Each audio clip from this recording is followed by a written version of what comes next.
মাঝে মধ্যে নিজেকে আর পরিবারকে সঙ্গে নিয়ে হাওয়া পরিবর্তন করা উচিত। নিজের মাইন্ডও পরিবর্তন হয়, সাথে একটু প্রশান্তিও আসে। ভিডিওটি গত 2 দিন আগে। হ্যালো এভরিওয়ান, আসসালামু আলাইকুম। কেমন আছেন সবাই? আজ আমার ছোট ভাইটার জন্মদিন, তাই ওকে নিয়ে একটু খুলনা যাচ্ছি। সাথে আম্মুও আমার বাচ্চাটাও আছে। খুলনা যাওয়ার কারণ হলো আমার বড় ভাইটা আর তার ওয়াইফ খুলনা আছে। আসলে আমি চাইছিলাম সবাই মিলে ওর জন্মদিনটাই একটু আনন্দ করি।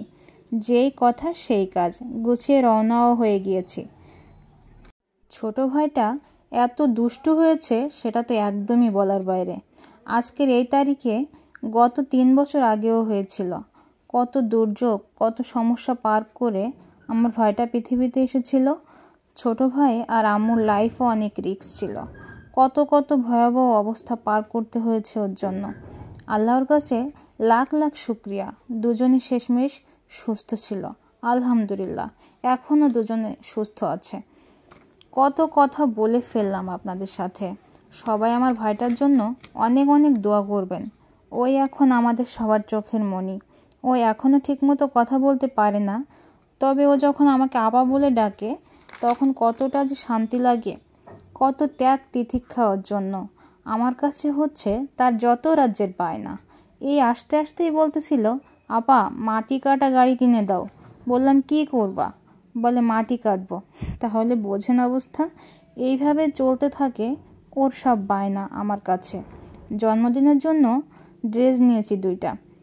আর অ্যানিকে বলেছিলাম একটা ভালো কেক অর্ডার দিতে। সাথে ঐশীকেও বলেছিলাম একটু পায়েস রান্না করতে। আসলে আমার পরিবারের লোকজনগুলো এত ভালো, আল্লাহ সারা জীবন আমাদের সবাইকে যেন এক করে রাখে। কখনো যেন আমাদের পরিবারের উপর কারো নজর না পড়ে। আপনারাও দোয়া করবেন আমাদের সবার জন্য। এর মধ্যে আমরা খুলনা চলে এসেছি। এত জ্যাম ছিল রাস্তায়, আর আমার ছোট ভাইটা খুব খুশি ছিল। ও কিন্তু আমার বড় ভাইটাকে ভাইজান বলে ডাকে। তো ও বলতেছে আমি ভাইজানের বাসায় যাচ্ছি। ও খুব খুশি ছিল যে ভাইজানের বাসায় যাব, ভাইজানের বাসায় যাব। সমস্ত রাস্তা এমন বলতে বলতে আসছে, কখন যাব এমনটা করতেছিল রাস্তায়। এর মধ্যে আমরা ইয়ানির বাসার সামনে চলে আসি। ও 4 তলাতে থাকে। তো ছোট ভাইটা এত দুষ্টু, সেটা তো আগেই বললাম। সে একাই 4 তলা উঠছে, সে কারোর হেল্প নেবে না। তো আমরা উপরে উঠতেছিলাম, আর সে আমাদের ওয়েলকাম জানানোর জন্য দাঁড়িয়েছিল। দেখছেন, সে উঠতেই আছে একা একা। তো সবাই ভালো থাকবেন। Thanks for watching. আল্লাহ হাফেজ।